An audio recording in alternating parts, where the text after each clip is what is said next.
ಭಾಗವಹಿಸಬೇಕು ಅಂತ ಕೇಳ್ಕೊಳ್ತಾ ಇದ್ದೇನೆ.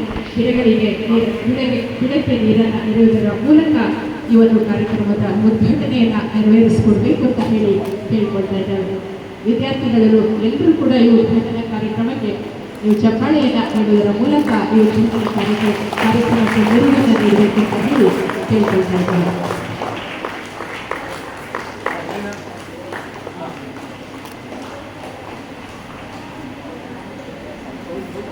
ನೀರಿಗೆ ನೈದಿಲೆ ಶೃಂಗಾರ ಅಂದರೆ ನಾಡಿಗೆ ಕಾಡೇ ಶೃಂಗಾರ. ಗಿಡ ಮರಗಳಾಗಿರಲಿ ಅಮರ, ಅವುಗಳಿಲ್ಲದಿದ್ದರೆ ಜೀವನ ನಿಸ್ಸಾರ. ಕಾಡು ಬೆಳೆಸಿ ಭೂ ತಾಪಮಾನ ಇಳಿಸಿ, ಕಾಡಿನ ಹಸಿರು ನಮ್ಮೆಲ್ಲರ ಉಸಿರು, ಪರಿಸರ ಸಂರಕ್ಷಣೆ ನಮ್ಮೆಲ್ಲರ ಹೊಣೆ. ಈ ಒಂದು ಮಾತುಗಳೇ ಎಲ್ಲರೂ ಕೂಡ ಜೋರಾದ ಚಪ್ಪಾಳೆಯನ್ನು ನೀಡಿ.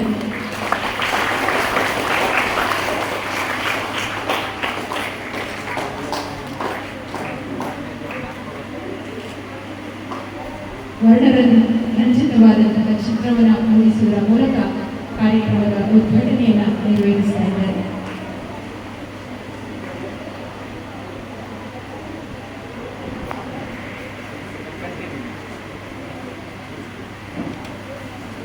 ಶ್ರೀ ವೆಂಕಟೇಶ್ ಸರ್ ಅವರು ಪರಿಸರವಾದಿಗಳು.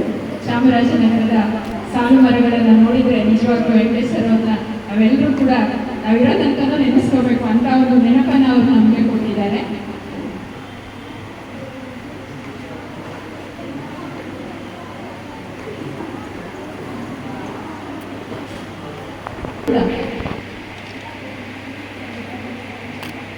ಈ ಕಾರ್ಯಕ್ರಮದ ಉದ್ಘಾಟನೆಯನ್ನು ನೆರವೇರಿಸ್ತಾ ಇದ್ದಾರೆ.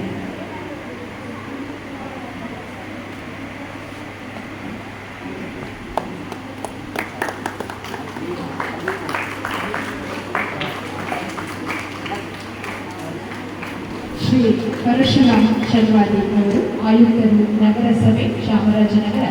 ಇವರು ಕೂಡ ಈ ಕಾರ್ಯಕ್ರಮದ ಉದ್ಘಾಟನೆ ಚಿತ್ರಕಲಾ ಸ್ಪರ್ಧೆಯ ಉದ್ಘಾಟನೆಯನ್ನು ಚಿತ್ರಕ್ಕೆ ಬಣ್ಣವನ್ನು. ಈ ದಿನ ಜಿಲ್ಲಾಡಳಿತ, ಜಿಲ್ಲಾ ಪಂಚಾಯತ್, ಜಿಲ್ಲಾ ಕಾನೂನು ಸೇವೆಗಳ ಪ್ರಾಧಿಕಾರ, ನಗರ ಸ್ಪರ್ಧೆ ಮತ್ತು ಪ್ರಬಂಧ ಸ್ಪರ್ಧೆ ಹಮ್ಮಿಕೊಂಡಿದ್ವಿ. ಇದರ ಉದ್ಘಾಟನೆಯ ಸಮಾರಂಭವನ್ನು ಹಮ್ಮಿಕೊಂಡಿದ್ವಿ. ಪ್ರೀತಿ ವಿದ್ಯಾರ್ಥಿಗಳೇ, ನಾವು ಪರಿಸರ ಅಂದರೆ ಪ್ರತಿ ವರ್ಷ ನಾವು ಪರಿಸರ ದಿನಾಚರಣೆ ಯಾವಾಗ ಆಚರಿಸ್ತೀವಿ ಅಂತ ಗೊತ್ತಿದೆಯಾ ಮಕ್ಕಳ? ಜೂನ್ 5ನೇ ತಾರೀಕ ಜೂನ್ 5ರಂದು ಪ್ರತಿ ವರ್ಷ ಅಂದರೆ 1973ರಿಂದ ಪರಿಸರ ದಿನಾಚರಣೆನ ಆಚರಿಸ್ತಾ ಬಂದಿದ್ದೀವಿ. ಈ ಪರಿಸರ ದಿನಾಚರಣೆಯ ಉದ್ದೇಶ ಏನು ಅಂದರೆ ನಾವು ಎಲ್ಲ ಪರಿಸರನ ಸಂರಕ್ಷಿಸಬೇಕು. ಪರಿಸರ ಅಂದರೆ ಏನಂತೀವಿ? ಪರಿಸರ